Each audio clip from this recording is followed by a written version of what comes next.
So I want to be plain. When we say black, there's a big difference between the term black and Negro. It's a totally different term. It's a very big difference in the term.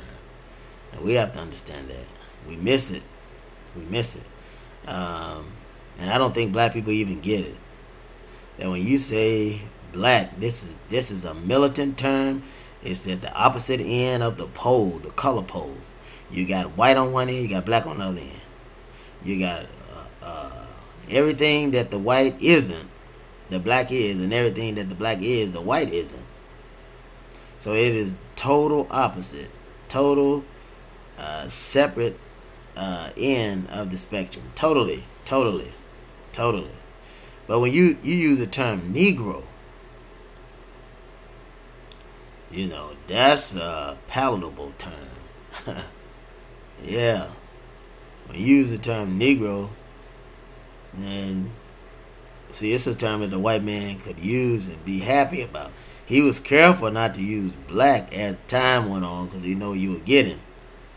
But when you say Negro, he felt comfortable, even more comfortable using that, which was just a crossword for nigger.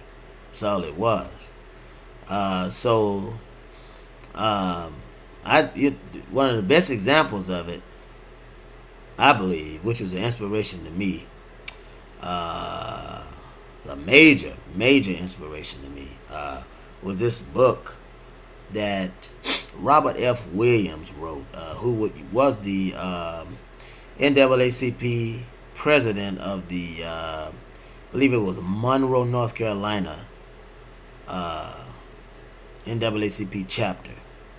And Brother Helpful Brother had done a lot of work around there. If you do research on him, very well put together, well spoken, organized brother for that time in the 50s and 60s. And he had called it some case that came to his time where these young boys were in a swimming pool. Now I take that back. They integrated, were trying to desegregate the swimming pools. That's what the work that they were doing to desegregate. But there was a kissing case that these two black boys were in, and Robert F. Williams knew they wouldn't get a fair trial, so he hid them. He hid them, so the authorities wouldn't get to him, which he did right. And they were very angry about it. The white people were very angry about it. And so much so that they gotten violent like they normally do. It's no secret in history, So I'm talking about these subjects, the white man is violent all the time. You gotta know that. But he only does it in mob fashion because he'll very rarely do it by himself. Very rarely will he do something like that by himself. So anyway, they came upon Williams. He didn't go for that nonviolent jive. That's one of the things I really like about him. That's why his book, Negro with Guns, is amazing inspiration. He is using the term Negro as a hypocritical term.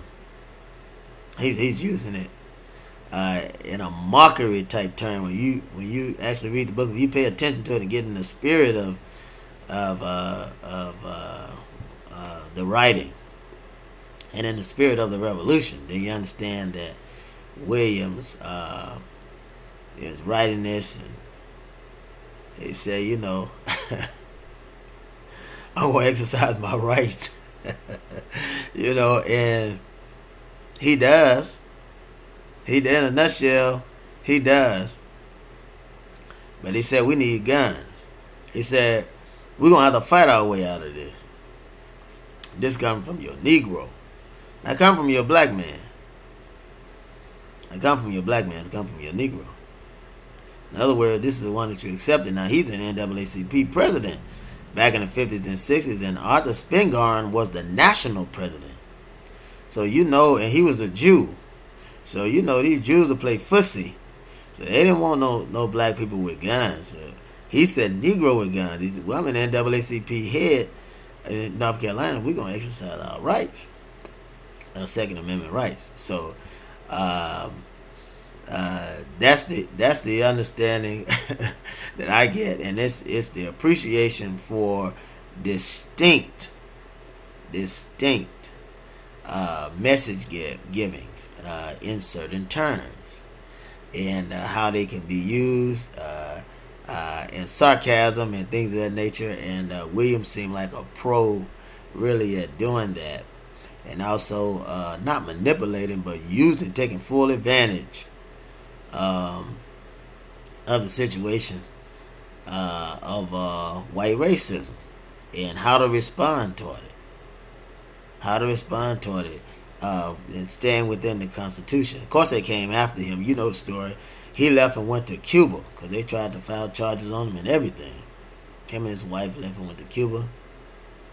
Returned to the States much later, and still came back and lived a pretty full life.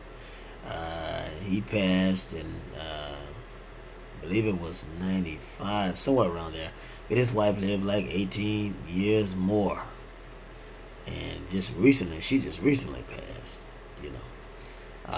But this Negro with guns is something that we've got to. I would challenge anybody to read that book. If you are talking about liberation, read it. This is, the Black Panther Party got inspiration from that book. The African American Defense League got inspiration because I was inspired by it. So I gave it to anyone in the organization to read, both in the new Black Panther Party and the African American Defense League, for them to read that book. And that's a great book for any revolutionary to read, because it talks about the distinctions, the disturbances, and the contradictions, and the anxiety, in trying to survive in this place that they put you in. So when you said Negro with guns, you talking about the average cat that's made up his mind he's gonna fight this white man, black against white. You talking about the house slave and the children of the house slave, ones in the office, ones that's been accepted by these white folks and said, look, we're gonna pick up these guns, we're gonna deal with you.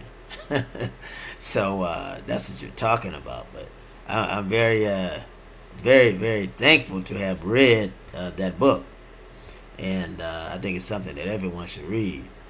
When you start talking about Negroes with guns, it's got bad. And if you look around today, here in 2020, you're finding out that most of the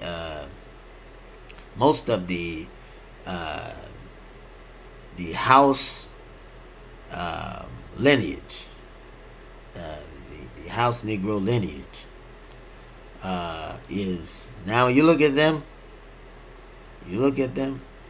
now you see them taking more of an aggressive stand. And of course you know that they're scared to death, but they know they have no choice. And so when I see something like that or things like that, I think it's for the better. It's for the better. It's something that we can use, and I think it's going to be to our benefit as the period goes on, because there's distinct differences. You have to understand that. I wouldn't count out Mackay X and the Dallas Massacre. I wouldn't count out Gavin Long and the Louisiana Massacre. When you look at people shooting back, there are other people that have shot back. The brother that I believe he was from, what was it, Texas, I believe, or somewhere in between that, Texas and Louisiana, and his police had shot his brother, and he came and shot the police, just emptied a clip in him. And there are many, many stories of that. Well, it's been a build-up. To get it there. So you're slowly finding, what Robert F. Williams talked about. You're slowly finding that it's unraveling more and more. So you're starting to get these Negroes with guns. I mean, you have black folks with guns, That's one thing. Because black folks with guns, they'll kill each other. more than not if they're not guided. So, that's why you have the New Black Panther Party, African American Defense League, Black Liberation Militia, and all of these other groups that train the black man how to defend themselves when others come upon them. I'm going to say the term others. Others come upon them, because you could have could be another, house nigger that could come on you, opposed to a house Negro. And that's a whole nother story, all on its own. It's a whole nother story. But it's a waking and a rattling. It's a shaking of the cage, and our brothers and sisters are being baptized in blood, and they're coming out. They want their life. They're going to protect their life. They're going to stand as men, teach as men, and defend themselves as men.